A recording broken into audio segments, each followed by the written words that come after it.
Welcome to study IQ। आज की इस वीडियो के माध्यम से हम वोकैबुलरी डोज को लेंगे। We gonna be looking at important words for today और हम वोकैबुलरी को सीखेंगे आज की इस वीडियो के माध्यम से।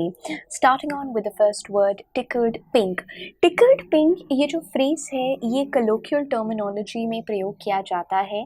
ये फ्रेज क्यों ट्रेंडिंग था?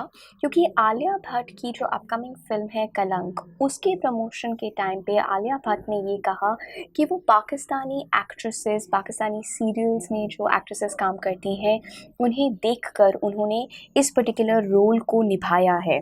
और जिस एक्ट्रेस की पर्टिकुलरली उन्होंने बात की थी, सनम सईद, जिन्होंने ज़िंदगी गुलजार है में बेहतरीन एक्टिंग दी थी, उन्होंने ये फ्रेज़ को पॉपुलराइज किया। Sanam Saeed is tickled pink after Alia Bhatt says Zindagi Gulzar Hai helped her to prepare for her role. Now यहाँ पर आपको याद रखना है टिकल्ड पिंक का अर्थ होता है when you are very happy, जब आप बहुत ज़्यादा प्रसन्न हो जाते हैं, अम्यूज्ड हो जाते हैं, एकदम अम्यूज्ड हो गए हैं एक न्यूज़ सुन के, खबर सुन के। सो सनम सईद वाज टिकल्ड पिंक कि एक बॉलीवुड अभिनेत्री ने उनके कार्य से प्रेरणा ली। सो टिकल्ड पिंक जब आप बहुत ज़्यादा खुश हो जाते हैं, when you are amused. Moving on to the next word for today, crescendo. Crescendo शब्द का अर्थ होता है एक्मे, जेनिथ। किसी चीज़ की चरम सीमा या ऊंचाई को, जो पीक होता है, एक्मे होता है, हाई वाटर मार्क होता है, जेनिथ या पिनिकल होता है, बिल्कुल चरम सीमा, ऊंचाई की चरम सीमा, पीक जो होता है ऑफ अ ग्रेजुअल इंक्रीज, उसके लिए हम क्रेसेंडो शब्द का प्रयोग करते हैं। The noise during the marriage rose to a crescendo। जो आवाज़ थी मैरिज के सेलिब्रेशंस के दौरान, that rose to a peak, that rose to a pinnacle, बहुत ज़्यादा चली गई थी।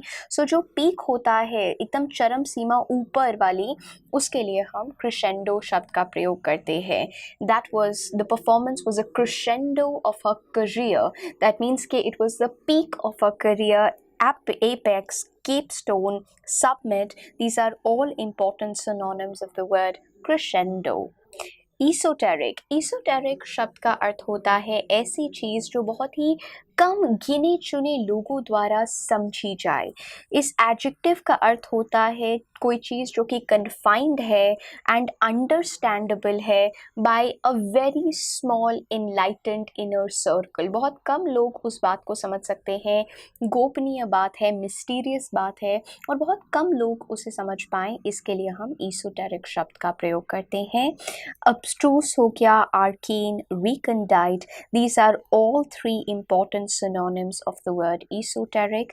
ऐसी चीज़ जो कि बहुत ही कम लोग समझ पाए is esoteric। He loved his country and found it difficult to agree with the esoteric ideas of the terrorist। उन्हें बहुत ही मुश्किल हुई, esoteric बहुत ही कम लोगों के द्वारा समझे जाने वाले ideas, so the esoteric ideas of terrorists over here is the usage। Fiendish adjective का अर्थ होता है एकदम ही निर्दयी, बहुत ही heartless, cruel, wicked, extremely cruel, बहुत ही ज़्यादा क्रूअल हो जाना, हार्श हो जाना, अनप्लेजेंट होना, एक्सट्रीमली क्रूअल और विकेड, बहुत ही बुरा हो जाना। That is when we are using the word fiendish. He takes fiendish delight in hurting people. उन्हें एक तरह का डिलाइट मिलता है, प्लेजर मिलता है, मलिशियस प्लेजर मिलता है, बुरा प्लेजर मिलता है in hurting people. Fiendish weather, excessively bad, unpleasant, difficult, जो चीज़ बुरी है, क्रूअल है, विकेड है, उसके लिए हम फिendish शब्द का प्रयोग करते हैं। असर्बिक शब्द का अर्थ होता है जब आप किसी की हंसी उड़ा रहे होते हैं, मजाक उड़ा रहे होते हैं एक सरकास्टिक टोन में। तो जब आप शार्पली और बाइटिंगली क्रिटिकल होते हैं, जब आप क्रिटिकल हो जाते हैं, क्रिटिसाइज करते हैं, सरकास्टिक होते हैं, आयरॉनिक होते हैं इन टेम्पर और मूड या टोन में, तब हम असर्बिक शब्द का प्रयोग करते हैं। एक तरह का कटाक्ष मार रहे हैं किसी के ऊपर, तब हम असर्बिक शब्द का प्रयोग करते हैं when you're expressing harsh or sharp criticism in a very clever way। तो आप निंदा तो कर रहे हैं, एक तरह का कटाक्ष तो मार रहे हैं, लेकिन एक बहुत ही रोमांचक तरीके से, क्लेवर तरीके से। The writer's acerbic tone did not sit well with people who had an issue with harsh criticism। जो बहुत ही ज़्यादा harsh criticism, निंदा जो बहुत ज़्यादा हो जाती है, उनसे प्रसन्न नहीं होते थे, उन्हें लेखक का acerbic tone ज़्यादा पसंद नहीं आया।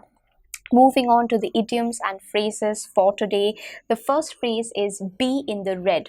Be in the red एक ऐसा phrase है जो अक्सर organizations के लिए प्रयोग किया जाता है। Being in the red का अर्थ होता है जब आप एक तरह का नुकसान फेस कर रहे हैं या आप किसी तरह के कर्जे में डूबे हुए हैं। You are in some form of debt. That is when we are using the phrase be in the red.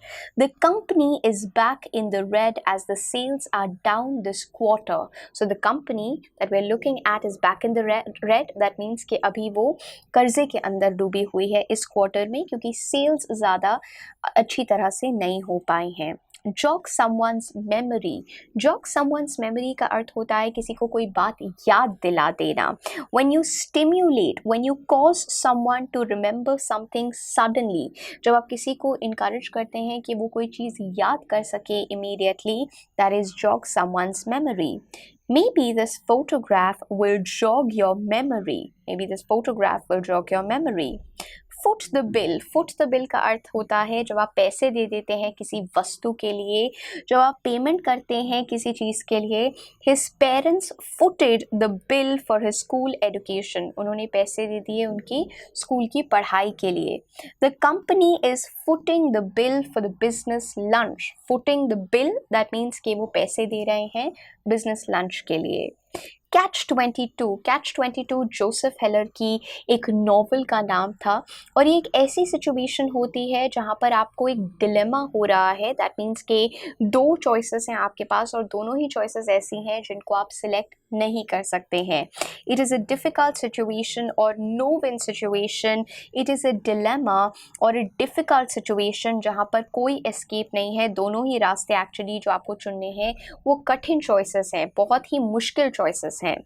The choice you're giving me is a catch-22 because no matter which option I choose, I'm not gonna be happy with either one. आपने जो समस्या, जो choices मुझे दी हैं वो catch-22 हैं। दोनों में से कोई भी ऑप्शन अगर मैं सिलेक्ट करती हूँ, it's not gonna be easy for me. So Catch-22 ये जोसेफ हेलर की एक नॉवल है जो कि बहुत ही फेमस है। Carry the can. Carry the can का अर्थ होता है जब आप किसी कार्य की रिस्पॉन्सिबिलिटी लेते हैं। When you are taking the buck, आपके ऊपर एक तरह का पूरा रिस्पॉन्सिबिलिटी आ रही है एक मिस्टेक की या मिसडीड की।